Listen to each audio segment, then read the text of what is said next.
الحمد لله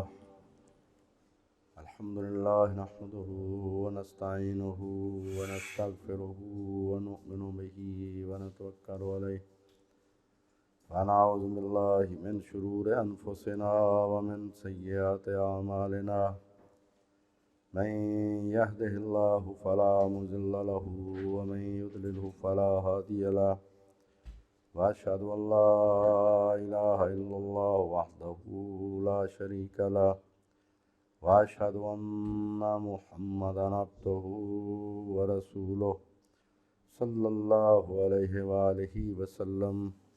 أعوذ بالله من الشيطان الرجيم.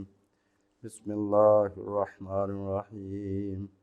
إن الذين آمنوا والذين هادوا والنصارى والصابئين من آمن بالله واليوم الآخر وعمل صالحا فلهم أجرهم عند ربهم ولا خوف عليهم ولا هم يحزنون.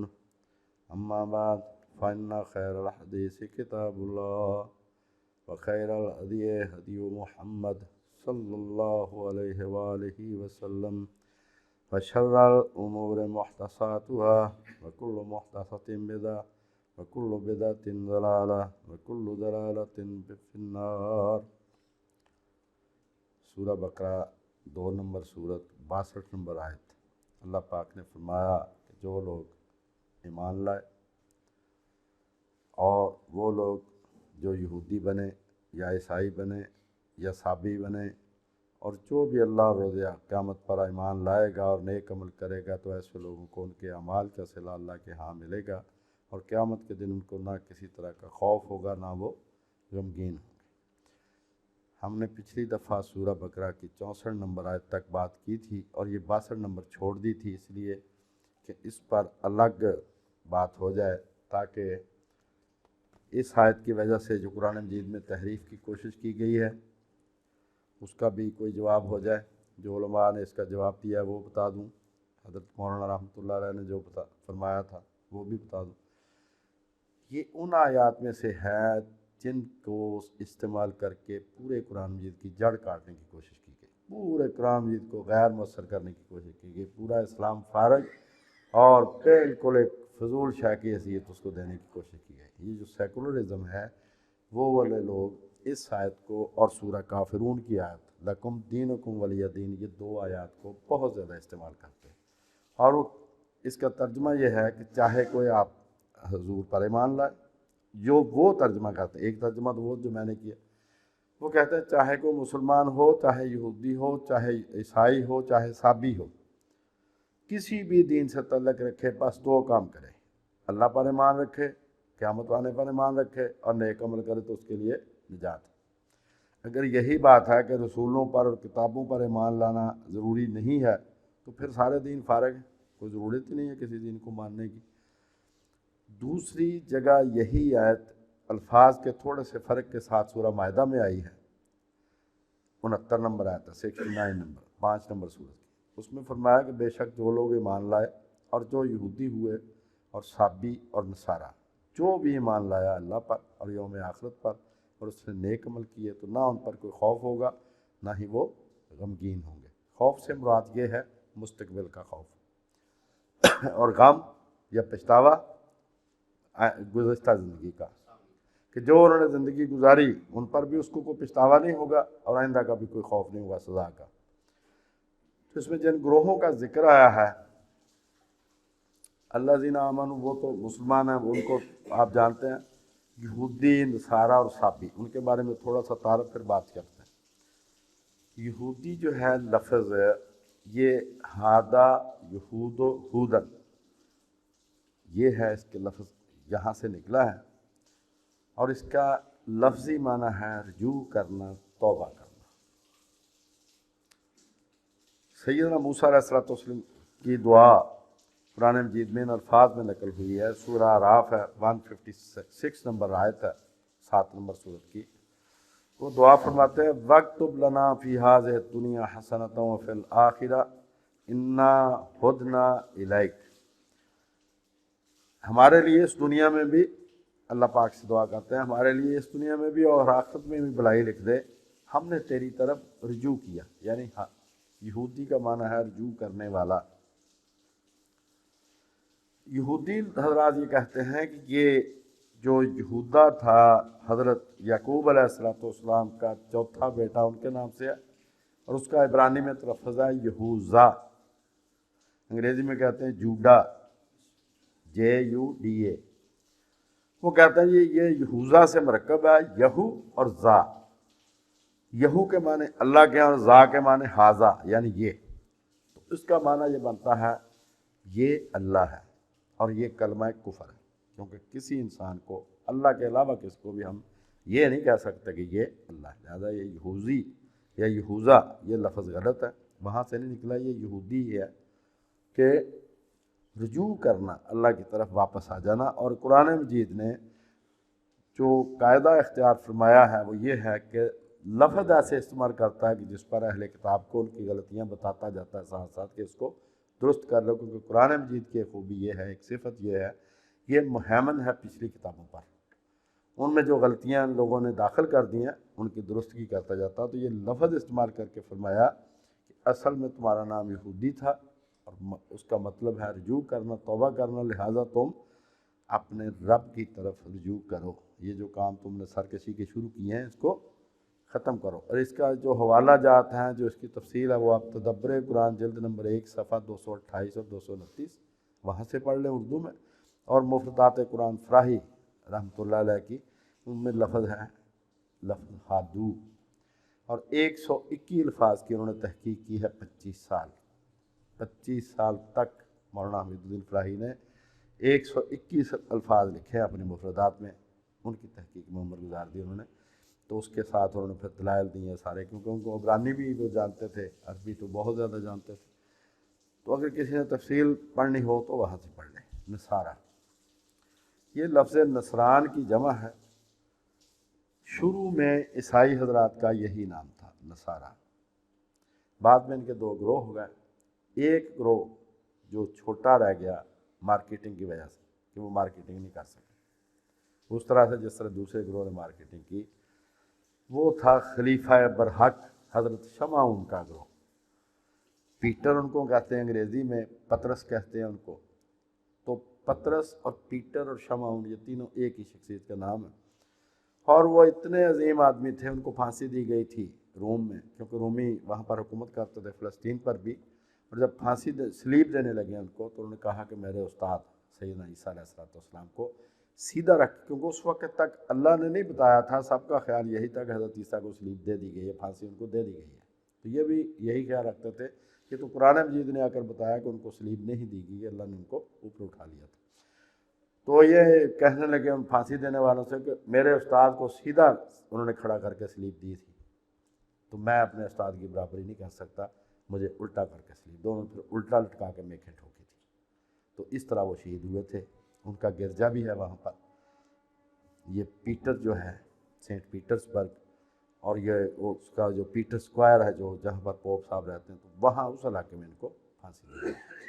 تو یہ خلیفہ برحق تھے، ان کو مقرر کر کے گئے تھے سیدنا عیسیٰ علیہ السلام کہ تو نام تو تیرا شمعون ہے، تو پطرس ہے، تو چٹان ہے، میری تجھ پر میں اپنی کلیسیا بناؤں گا، یعنی میری جماعت جو ہے، کلیسیا کہتے ہیں جماعت کو، تو میری جماعت جو ہے اس کی قیادت تو کرے گا۔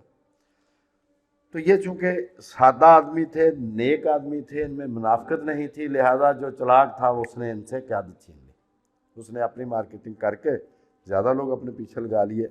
تو جو اصل گروہ تھا، جو نصارہ کہلاتے تھے، جو ان کا اصل نام تھا، وہ گروہ تھا جس نے خلیفہ برحق حضرت شمعون کی پیروی کی، 12 حواریوں کے سردار جو تھے، انہوں نے خود کو اپنا نام انہوں نے نصارہ رکھا، اسی گروہ کے لوگ حضور علیہ السلام پر ایمان لائے تھے، انہی کی قرآن مجید نے مختلف مقامات پر تعریف کی ہے۔ قرآن مجید جہاں بھی یہود و نصارہ کے کسی آدمی کی تعریف کرتا ہے یا کسی گروہ کی، صرف ان کی جو رسول اللہ پر ایمان لائے۔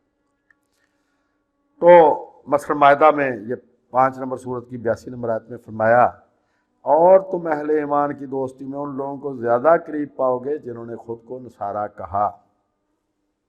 عام نہیں کہہ سکتے کہ وہ ہمارے بڑے قریب ہیں یا بڑے بڑے دوست ہیں، صرف وہ لوگ جو خود کو نصارہ کہلواتے تھے، اصلی جو ماننے والے تھے۔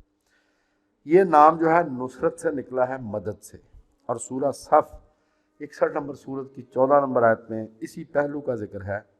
فرمایا اور یاد کرو جب عیسیٰ ابن مریم نے حواریوں سے کہا، حواری کہتے ہیں مددگار کو، اپنے ساتھیوں سے کہا کہ خدا کی راہ میں میرا کون مددگار بنتا ہے؟ حواریوں نے جواب دیا، ہم اللہ کے مددگار ہیں، یعنی اللہ کے دین کے مددگار۔ دوسرے گروہ نے پال کی پیروی کی، جس کو سینٹ پال کہتے ہیں، پولوس بھی کہتے ہیں، بولس بھی کہتے ہیں عربی میں۔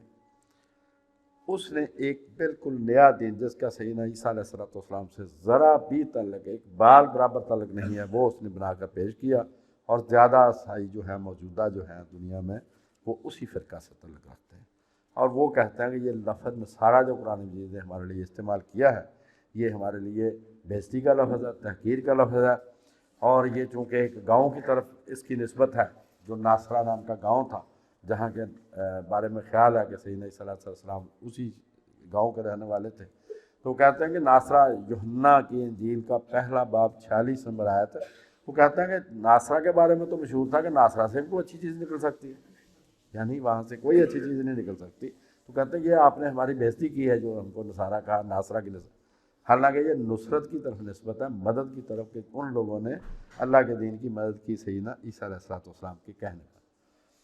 اور یہی لوگ ہیں یہ جو کہتے ہیں جی یہ ناصرہ یا نصارہ ہمیں نہیں قبول، یہ سیدنا عیسیٰ علیہ السلام کو خود ناصری کہتے ہیں، مسیح ناصری، یسوع ناصری، اور یہ ہے متی کی انجیل دوسرا باب 23 نمبر آیت ہے اس کی، کہ ان کو کہتے ہیں کہ پہلی کتابوں میں لکھا تھا کہ وہ ناصری کہلائے گا۔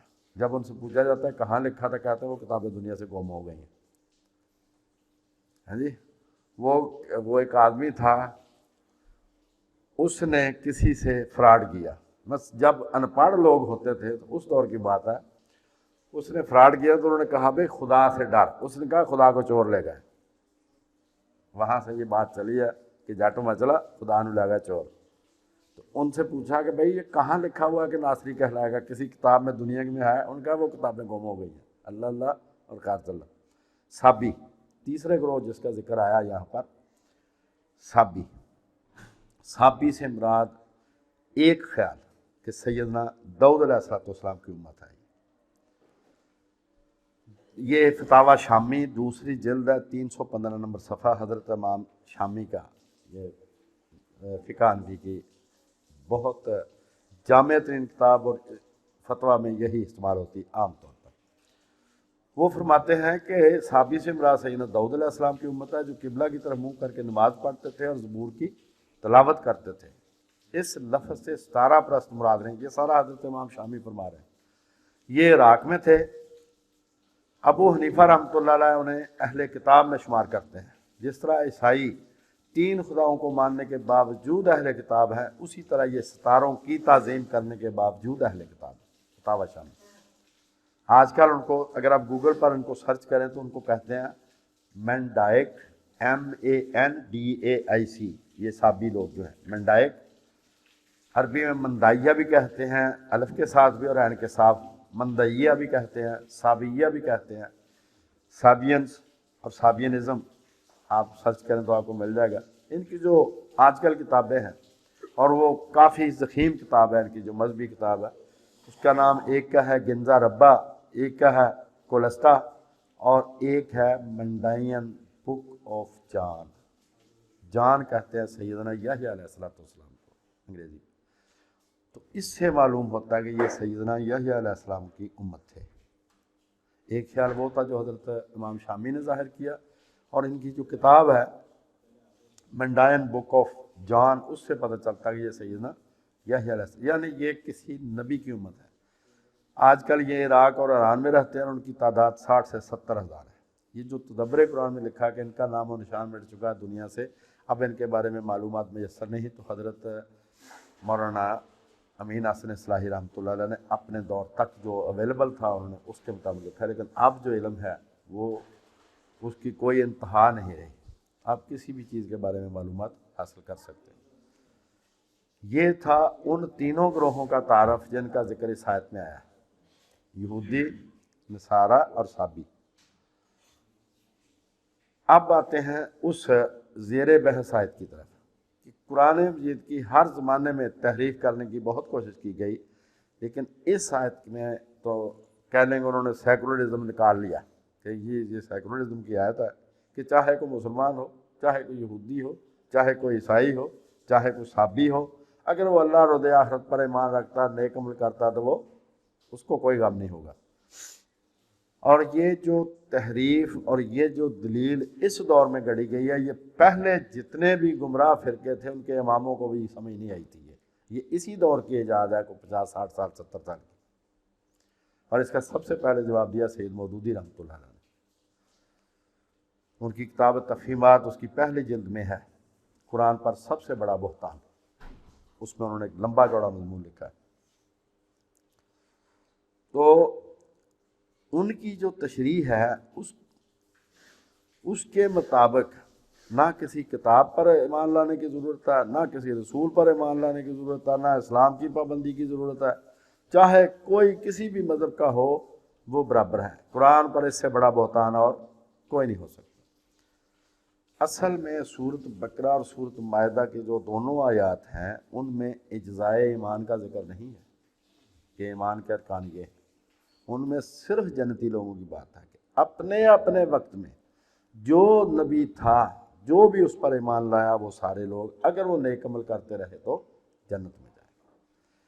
کوئی قومی خدا نہیں ہے، جیسے تورات آپ پڑھیں تو یہودیوں کا قومی خدا معلوم ہوتا ہے کہ بھئی ہمارے سوا اور کسی قوم کا اس سے کوئی تعلق نہیں ہے، وہ کسی قوم کو اچھا نہیں جانتا، وہ صرف ہمارا قومی خدا ہے، اور سوائے یہودیوں کے کوئی جنت میں نہیں جائے گا۔ یہ اس خیال کی تردید ہے کہ اپنے اپنے وقت میں جو بھی اپنے وقت کے نبی اور رسول پر ایمان لایا اور نیک عمل کرتا رہا وہ جنت میں جائے گا۔ یہ جنتی لوگوں کی بات ہے، ان پر کوئی خوف اور غم نہیں ہوگا۔ کسی گروہ میں یہ منحصر نہیں ہے کہ صرف اسی میں سے جنتی ہوں گے۔ یہ جو گروہی فخر ہے اور اس کا جو گروہی غرور ہے اس کا ابطال اور رد کیا اللہ پاک نے، اور ان آیات میں یہودیوں کو اس غلط خیال کی تردید کی گئی ہے جو یوحنا کی انجیل کے 4 باب میں 22ویں آیت میں ہے کہ نجات یہودیوں میں ہے، نجات صرف اس کو ملے گی جو یہودی ہوگا۔ تو اللہ پاک نے فرمایا بالکل ایسی کوئی بات نہیں ہے، جو بھی اپنے اپنے وقت کے نبی پر ایمان لایا اور نیک عمل کیے وہ نجات پائے گا۔ اور اب جو وقت کے رسول ہیں، رسول کریم علیہ الصلوۃ والسلام، ان پر ایمان لانا لازم ہے۔ ایمان لا کے نیک عمل کرو گے تو نجات ملے گی، ورنہ تمہارے جو پچھلا کیا کرایا وہ ختم ہو جائے گا۔ نجات یہودیوں پر مخصوص نہیں ہے، کوئی کسی آیت کا یہ مطلب نہیں ہے کہ رسول اللہ پر ایمان لائے بغیر نجات کسی کی ممکن ہے۔ اب ان آیات کی تفسیر جو قرآن مجید میں ہے اور قرآن مجید کی اس طرح کی جو ہم معنی آیات ہے میں وہ پیش کرنے لگا ہوں۔ تفسیر تبری بہت بڑی تفسیر ہے، جامع، اور اس میں سارے جو روایات تھیں، آثار تھے، وہ سارے جمع کر دیے انہوں نے۔ اب اس پر صحیح اور ضعیف بھی نیچے لکھ دیا گیا ہے۔ تو تفسیر تبری ہے، جلد نمبر 1 ہے، 487 نمبر آیت ہے، صفحہ ہے اس کا۔ اس میں چاہے کوئی بھی ایڈیشن ہو، اس آیت کے تحت سورۃ بقرہ کی 62 نمبر آیت کے تحت لکھا ہے کہ اس آیت کی تفسیر یہ ہے کہ یہودی ہو، نصرانی ہو یا صابی ہو، جو بھی رسول اللہ پر ایمان لائے گا اور اس پر مرتے دم تک قائم رہے گا تو اس کو اجر ملے گا، چاہے وہ کسی قوم کا ہو، کسی گروپ کا ہو۔ نجات کسی گروپ پر مخصوص نہیں ہے، منحصر نہیں ہے، کسی بھی قوم سے ہو، جو رسول اللہ پر ایمان لائے گا اور مرتے دم تک آپ پر اس ایمان پر قائم رہے گا، نیک عمل کرے گا تو اس کو اجر ملے گا، کیونکہ خدا کسی ایک قوم کا خدا نہیں، وہ سب قوموں کا خدا ہے۔ جو بھی ایمان لائے گا رسول اللہ پر، نیک عمل کرے گا، اس کو نجات۔ دوسری بات آپ نے یہ یاد رکھنی ہے کہ جو بات کوئی بات کرنے والا کھول کر بیان کر دے اس مفہوم کو لینا ضروری ہے، اس کی باتوں میں سے کچھ اخذ کرنا وہ مفہوم نہیں، وہ صحیح ہوگا۔ اس کو کہتے ہیں منطوق، جو بول کر کھول کر کلیئرلی بیان کر دیا۔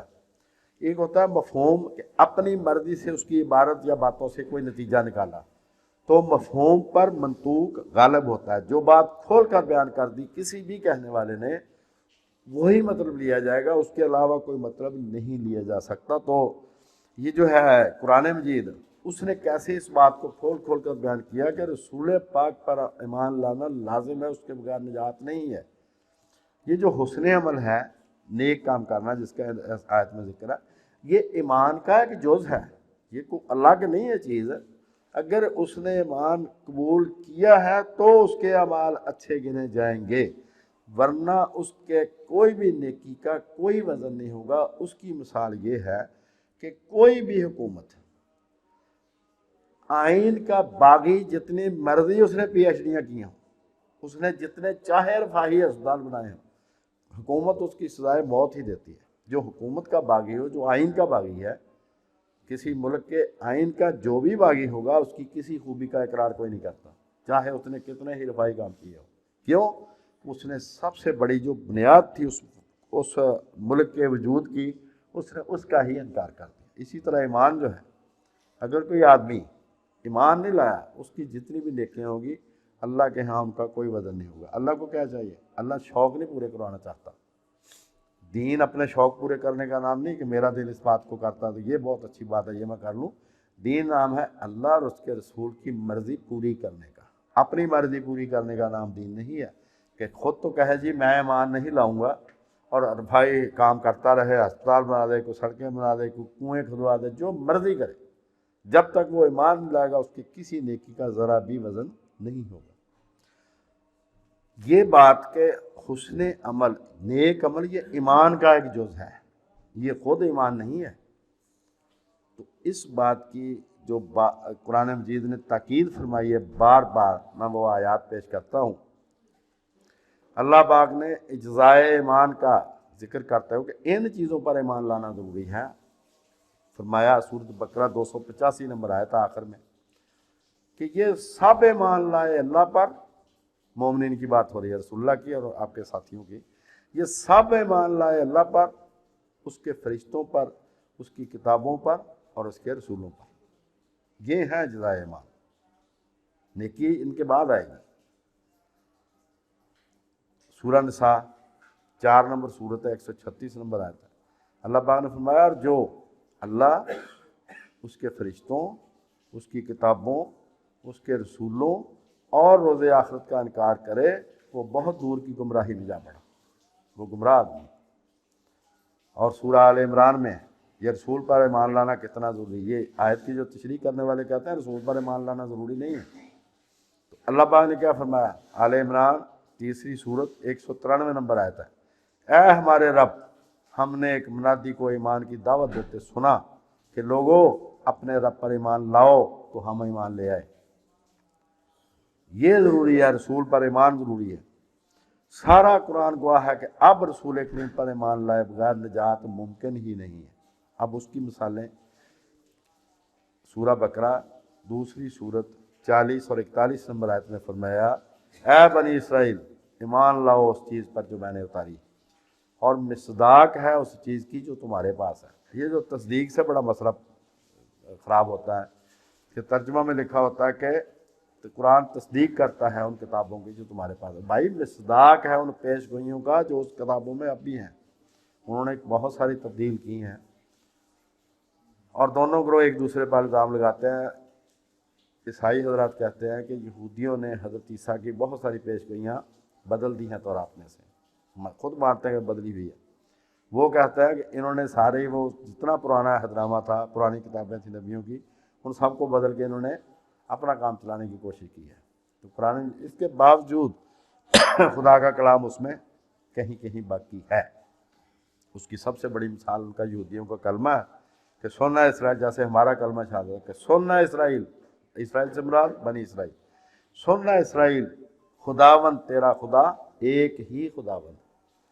حضرت عیسیٰ علیہ السلام سے جب کسی یہودی نے پوچھا کہ استاد سب سے بڑا حکم کون سا ہے، تو آپ نے فرمایا سب سے بڑا حکم یہ ہے کہ سننا اسرائیل، خداوند تیرا خدا ایک ہی خداوند ہے.